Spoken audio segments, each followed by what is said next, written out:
नमस्कार, आदाब, सत श्री अकाल। मैं हूं आफरीन ज़ारा और आप देख रहे हैं सन ऑफ बंगाल न्यूज, आवाज बंगाल की। आसनसोल नगर निगम के 35 नंबर वार्ड अंतर्गत रानीगंज के रोनाई इलाके में एक ईद मिलन कार्यक्रम का आयोजन किया गया। इस कार्यक्रम में रानीगंज के विधायक तापस बैनर्जी, बोरो चेयरमैन मुजम्मिल शहजादा, 35 नंबर वार्ड के पार्षद अख्तरी खातून, नजीबुल खान सहित क्षेत्र के तमाम लोग उपस्थित थे।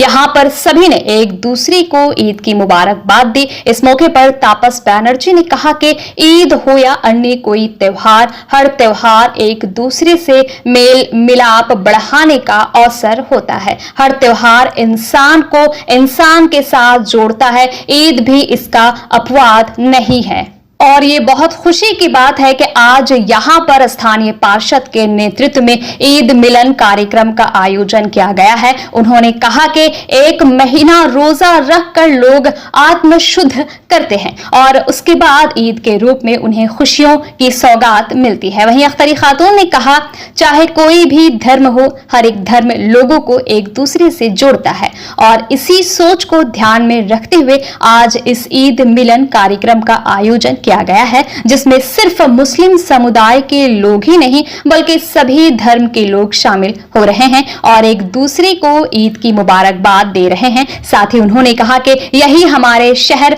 और राज्य की परंपरा है। এটা উদ্যোগ নিয়ে করেছেন স্থানীয় কাউন্সিলর যে ঈদটা একটা পবিত্র উৎসব এবং একটা মিলনের উৎসব। এই যে এক মাস ধরে উপবাস করে তারা রোজা ভঙ্গ করে, আমাদের শরীরের যত বিকার, যে বিকারগুলো মানুষ নিজের ক্ষতি করে এবং সেই বিকারগুলো যদি শরীরের মধ্যে থাকে সে সমাজকে ক্ষতি করে।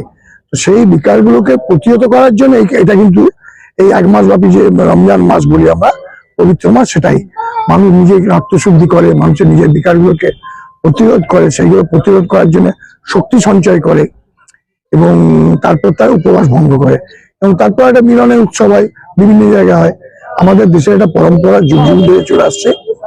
আর দেখবেন আমাদের ভারতবর্ষে যে কোনো উৎসবে কিন্তু মিলনের উৎসব কথা বলে, যে মানুষের সঙ্গে মানুষের মিলনের কথা বলে। কারণ মানুষ মানুষের সঙ্গে যত বেশি মিলবে তত আমরা একে অন্যের প্রতি একাত্ম বোধ করবো, আর যত বেশি একাত্ম বোধ করবো তত নিজেদের মধ্যে বিচ্ছেদ বিবাদ এগুলো কিন্তু দূরে সরে যাবে। এটাই কিন্তু সমাজের কাছে একটা বার্তা যে আমরা যেন প্রতিনিয়ত চালিয়ে যেতে পারি, প্রতিনিয়ত পালন করতে পারি যে মানুষের চেয়ে বড় কিছু নাই, মনে নয় কিছু মহিয়ান।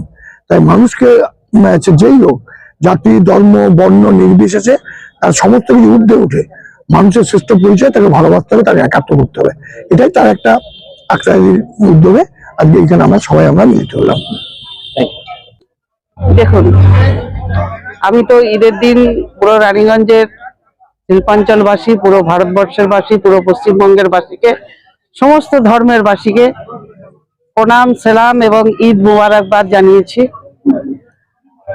আপনারা সকলেই জানেন সমস্ত ধর্মের মধ্যেই আছে, অনন্তকাল ধরে আমাদের এই ফেস্টিভ্যালগুলো, উৎসবগুলো হয়ে আসছে ধর্মীয় প্রথা অনুযায়ী। আমাদের ধর্মেও ধর্মীয় প্রথা অনুযায়ী রমজান মাসের এক মাস রোজা রেখে উপবাস থেকে আল্লাহর কাছে, ভগবানের কাছে, ঈশ্বরের কাছে, সৃষ্টিদাতা যে পৃথিবী সৃষ্টি করেছে, মানব জাতিকে সৃষ্টি করেছে, সেই সৃষ্টিদাতার কাছে সমস্ত মানব জাতির মঙ্গল, তার স্বাস্থ্য, তার আর্থিক সমস্ত কিছু তার জন্য আরাধনা করা হয়, প্রার্থনা করা হয়। আপনাদেরও মধ্যে আছে, অনেক সব ধর্মের মধ্যেই আছে যে পুজো প্রার্থনা অর্চনা করে পরে সমস্ত মানুষের মঙ্গল কামনা করা হয়। এটা ধর্মীয় প্রথা। এই প্রথাটার মূল উদ্দেশ্যই হচ্ছে, সকল ধর্মের মূল উদ্দেশ্যই হচ্ছে যে মানবের সাথে একটা মিলন বন্ধন। আমরা সকলেই যে মানব, একই রক্তে মাংসে গড়া মানব, সেই মানব জাতিকে যাতে ভুলে না যায়, এই উৎসবের মাধ্যমে সকলের কাছে একটা আনন্দের বার্তা, একটা মিলনের বার্তা, একতার বার্তা এই উৎসবগুলো দেয়। আমরা ঈদের নামাজ পড়ার পর, মোবারকবাদ দেওয়ার পর আমরা ঈদ মিলন, যেটা আজকে আপনারা দেখলেন আমাদের এমএলএ সাহেব এসেছিলেন, আমরা ঈদ মিলন করেছি। সমস্ত ধর্মের মানুষকে আমরা ডেকে পড়ে ঈদ মিলন করি। কেন? আমরা মানব, हमारे मध्य एकता, भालोबासा, प्रेम, मोहब्बत सब कुछ है। हम लोग सबको मिल के गला मिलते हैं और हम लोग खुशी से फेस्टिवल करते हैं और हर एक इंसान को एक करते हैं। ये हम लोग को धर्म का प्रथा है। सन ऑफ बंगाल के माध्यम से हर खबर आप तक सबसे पहले पहुंचाई जाती है। सन ऑफ बंगाल जहां यूट्यूब, फेसबुक और वेबसाइट हर जगह पे है। हमारे यूट्यूब पे आप देखिए सन ऑफ बंगाल की खबरें। इसके अलावा सब्सक्राइब कीजिए, फेसबुक पे जाइए, फेसबुक पेज को फॉलो कीजिए। इसके अलावा हमारे वेबसाइट पर भी जाकर आप देख सकते हैं हर तरह की खबरें सबसे पहले। जी हाँ, हमारा वेबसाइट है www.sonofbengal.in। धन्यवाद।